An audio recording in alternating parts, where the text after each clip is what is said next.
really overprotective with me. It was crazy. The joys, I enjoyed being at home with my sisters and playing pretend. And I've always had this huge imagination when I was a kid, and like I would put on the Disney movies, and after they were done, I would be Princess Jasmine or whatever. Yeah, it's crazy, but true. Let's talk about that even more. I'm awestruck now by the word imagination. Of course, artists become artists in a distinct sense because their imagination is quite heightened, and in certain cases, in fact, so heightened that some other creators don't seem to have the kind of imaginations that the artists do. Let's talk about what imagination meant to you back then. You just began talking about that. Flesh it out more. Okay, what imagination was for me? Well, first I needed to get the ideas. So I will watch TV. I watched TV for lots of hours, I guess, and it will be like cartoons or the radio. I will listen to Whitney Houston, Celine Dion. My mom used to play Magic 106.7 and stuff like that, or Latin music, and I will pretend to be those stars after I was done listening, and I will mimic them in the mirror. And like when I was alone in my room, I was like a star for that moment. It was crazy. Incredible. Now that you speak about Latin music, I know nothing about Latin music, if you can believe it. Although I'm supposed to be a professor who should know everything, I must admit to you that I know nothing about Latin music. What is Latin music? Introduce it to me. Latin music is a clave. We have the 3/4 clave or the 3/2 clave. It's very percussive. You have the trumpets, and it's very live and happy, and music that originated in Latin countries such as the Dominican Republic, and of course it traces back to Africa, and it's just a mixture of, you can say it might be a mixture between European and African music per se, but it definitely has the African drive behind it. What is the African drive behind it? Remember, you're speaking to someone like me who knows nothing about what an African drive is. Introduce me to the African drive and its role in the production of Latin music. Well, if we trace back to history, we do know that there was slavery, and the Dominican Republic, I'm not exactly sure that it existed there, but there was certainly, Dominican people is a mixture of European, Indian, Taino Indians, and there's, of course, African.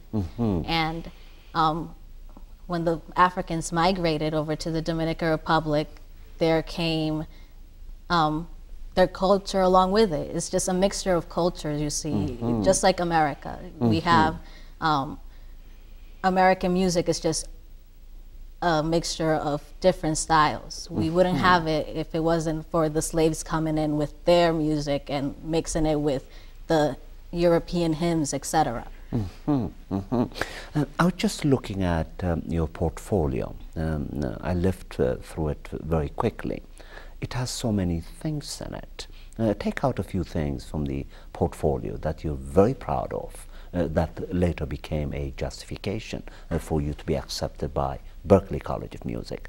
As I said already, the best college for the study of contemporary music. There must be a justification for why you were chosen. How do you define yourself? How do you justify the fact that you're at Berklee? It's like a chain of events. I've always loved music ever since I was young. How young? When did, as far as you can remember? I first started choir when I was about 5 or 6 at my church, and I loved going to choir. It was like an escape for me. Escape from what? From home, being bored. You know, it was just, I got to interact with other kids and sing, and you get an audience and people clap and you learn all these songs. It was just great. And So I did that for a couple of years. I went to the Woodrow Wilson Middle School. They had a music program for about a year, and then they didn't have it anymore. So I was left without music, and that was a rough time for me, middle school. Why was it a rough time for you? I was just changing, growing up, facing the realities of this world, and like not having music or anything to take that out of your mind it can be pretty tough. You're quite right. Did your imagination, which was quite poignant at the time, got you in trouble, do you think? Were kids envious and jealous of you? I wouldn't say envious or jealous. I don't think we understood each other. I've always seen things, I always saw things differently when I was younger, and where I went to middle school, the kids there, they saw things completely different from what I saw it. I like to think of myself as a broad thinker. Let's talk about what broad thinking means to you now. That's remarkable. I'm so intrigued by it. What is broad thinking? Broad thinking is just being open to meeting different people and doing things that are different, getting out of your comfort zone, just doing things that maybe you did not see at home, studying a different religion and not laughing at it, listening to a different style of music, and just being open to seeing the beauty in it. If that, do you think what might have probably contributed to the uneasiness, should we say, of your relationship with other students, because you were too curious? Yeah, they didn't understand. What is it that they did not understand? They just didn't understand why did I see beauty in certain things. In what kinds of things did you see beauty that others didn't? Well, for one, I enjoyed reading like books and stuff. I also like classical music. Kids. Was that considered weird at the time, to be attracted to classical music? 12-year-old, yeah, to be listening to Beethoven and... You were listening to Beethoven and other classicists Mozart, at that age. or what was quote-unquote called white people music, or whatever. Was that painful, do you think?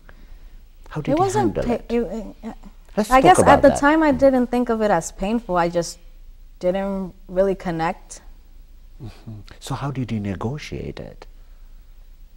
What did you do, let's say, at parties, when you went to parties and your ears were just suddenly tuned in to classical music and others were not? And then if somebody asked you, what are you doing? And you said, I'm listening to classical music, and then you did get that weird expression. How did you deal with that? I just accepted it. I would smile and say, yeah, I like classical music. I'm weird. I don't have a problem with it. There was this one other guy that I ended up going to high school with him. He was a classical pianist, and we would talk during lunchtime. Yeah, and we would talk about all these composers and stuff. He was amazing. Yeah. Where is he now? He's at Laundry School of Music, and he is studying film scoring, and he is inspired by John Williams, which I love. Yeah, it's great. Do you correspond with him now? Would you like to get him to Berkeley, or is he comfortable there? I'm trying to get him to Berkeley, but I don't know why he's there. He likes it there. He said he might. I recently just collaborated with him. I gave him, I wrote lyrics to one of his pieces, and it was performed last night. Yeah. Really? Yeah. Could you recall the lyrics for us? We ventured separate ways in a world color in dripping grays, lonely in the night and cold in the rain. Gosh, I forgot the last verse, but that's sort of how it started. Yeah. What inspired you to write that lyrics? It's brilliant, by the way. What brought it about? It was an assignment for class, but it was supposed to be inspired by a book.